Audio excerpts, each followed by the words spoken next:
आज़ादी के इस 75वें अमृत महोत्सव पर, जिसमें कि सारा देश इसको सेलिब्रेट कर रहा है, आज हम भी अपनी किचन से इसको 3 रंगों के मखाने के रायते के साथ सेलिब्रेट कर रहे हैं।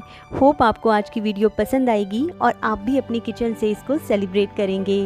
हेलो फ्रेंड्स, सोनियाज़ किचन में आपका स्वागत है।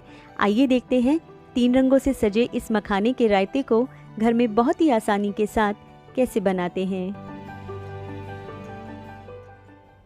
तो सबसे पहले आप मेरे चैनल को सब्सक्राइब कर लीजिए अगर आपने अभी तक नहीं किया है। तो शुरू करते हैं वीडियो को। तो यहाँ पर मैंने लिए हैं 1 कप मखाने, फूल मखाने भी बोलते हैं इसको। तो इनको हम थोड़ा सा ड्राई रोस्ट कर लेंगे। तो यहाँ पर मैंने पैन में घी डाला है। तो यहाँ पर हम इक्वली इनको मीडियम फ्लेम पर ड्राई रोस्ट करेंगे। तो यहाँ पर मखाने उस हिसाब से लिए हैं कि हमें 3 लेयर्स बनानी है और हमें इनको बाद में कलरिंग भी करनी है। तो उसके अकॉर्डिंग हमें इनको क्रिस्पी करना है। तो ज़्यादा भी इनको ना जलाएं और मीडियम फ्लेम पर लगातार चलाते जाएं। ये देखिए कुछ स्टैंडर्ड साइज़ के ये क्रिस्पी हो गए हैं, मतलब ज़्यादा जले भी नहीं है और ज़्यादा सौगी भी नहीं है। तो ये देखिए, तो मैंने 2 पोर्शन निकाल लिया है और 1 पोर्शन मैंने इसमें छोड़ दिया है। तो जो ये 1 पोर्शन है इसमें मैं मक्खन डाल रही हूँ, बटर का यूज़ किया है और थोड़ा सा कश्मीरी लाल मिर्च पाउडर। ये डालने के बाद एकदम से हम इसको कोट करेंगे, भूनेंगे नहीं, बस जस्ट कोट करेंगे इसको। और यहाँ पर गैस को बंद करने के बाद इसको हम इमीडिएटली निकाल लेंगे। तो ये हमारा सैफ़रॉन कलर ऑफ मखाने की जो लेयर है वो तैयार हो रही है। ये देखिए, इसको निकाल लेंगे और ये 1 लेयर हमारी तैयार हो गई। अब दूसरी लेयर के लिए उसी पैन में मैंने फिर से बटर डाला है और इसमें मैं थोड़ा सा liquid green food colour use कर रही हूँ। तो यहाँ पर आपका ऑप्शनल है, आप ड्राई कलर भी यूज़ कर सकते हो। और 1 लेयर ऑफ मखाना हम इसमें डाल देंगे और बाकी वाइट लेयर बचा लेंगे और बिल्कुल मीडियम फ्लेम पर हम इसको फटाफट से कोट करेंगे।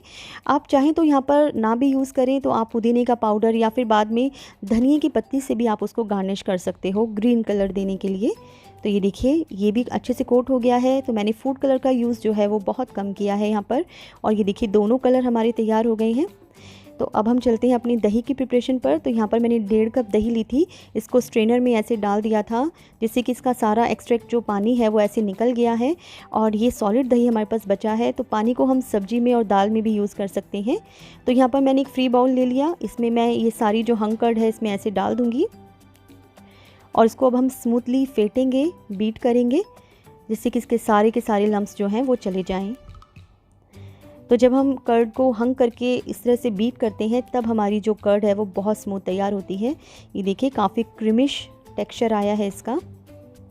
ये देखिए, तो बहुत स्मूथ टेक्सचर आता है। हमेशा जब रायता बनाएं तो इसी तरह से बनाएं। तो इसमें मैं थोड़ा सा दूध डाल रही हूँ, 1/4 कप, इसको थोड़ा सा थिन करने के लिए। इसको भी अच्छे से बीट कर लेंगे और इसमें हम वही दही का थोड़ा सा पानी डाल रहे हैं जो बचा हुआ था। तो अपने हिसाब से आप इसको थिक और थिन करिए, जैसा भी आपको कंसिस्टेंसी पसंद है। तो कुछ हमने ऐसे बनाया है। अब यहाँ पर हम स्पाइसेस ऐड कर देते हैं। तो मैंने यहाँ पर काले नमक का यूज़ किया है, आप कोई भी सॉल्ट डाल सकते हो। और इधर हमने डाला है थोड़ा सा जीरे का पाउडर, थोड़ा सा काली मिर्च का पाउडर। तो स्पाइसेस में बस यही डाला है, आप अपने हिसाब से इसमें ऐड ऑन कर सकते हो। और इनको बहुत अच्छे से फेंट लेंगे, अच्छे से मिक्स हो जाएंगे। ये देखिए, ये बिल्कुल तैयार है। अब हम इसमें लेयरिंग कर देते हैं। तो सबसे ऊपर सैफ़रॉन कलर जाएगा, तो ये वाली लेयर हम लगा देंगे। तो मैंने मखाने पर बहुत सारी वीडियोस बनाई हैं, आप मेरी प्लेलिस्ट में जाकर देख सकते हैं, जिसमें कि मखाना रबड़ी, मखाना चाट और मखाने की नमकीन्स भी हैं। और ये देखिए, वाइट लेयर ऐसे लगा दी है और सबसे नीचे जो आ जाएगा वो ग्रीन कलर आ जाएगा। ये देखिए, और इसमें मैं कुछ पिस्ता की जो कटिंग्स हैं वो भी डाल रही हूँ, उसको थोड़ा सा और ग्रीन टच देने के लिए। और यहाँ पर मैंने कसूरी मेथी का भी यूज़ किया है। आप चाहें तो यहाँ पर इसी वक्त धनिया की पत्तियों को काट के डाल सकते हो, पुदीने का पाउडर डाल सकते हो। तो एक छोटी सी कोशिश है अपनी किचन से सेलिब्रेट करने की इस आज़ादी के अमृत महोत्सव को। होप आपको ये वीडियो पसंद आई होगी। आप भी अपनी किचन से ऐसे ही सेलिब्रेट करें और मुझे फ़ीडबैक में बताएं कि आपको कैसी लगी। और अगर मेरी वीडियो पसंद आती है तो लाइक ज़रूर करें और शेयर भी कर दें अपने फैमिली फ्रेंड्स में। और अगर आप अभी अभी मेरे चैनल पर आए हो तो इसको सब्सक्राइब करना बिल्कुल भी मत भूलिएगा और बेल के साथ कीजिए, जिससे कि मेरे सारे के सारे नोटिफिकेशंस आपको सबसे पहले मिले जो भी मैं अपलोड करती हूँ। तो आज की वीडियो में इतना ही, फिर मिलते हैं ऐसी ही किसी फ्रूटफुल वीडियो में। तब तक के लिए take care and bye bye.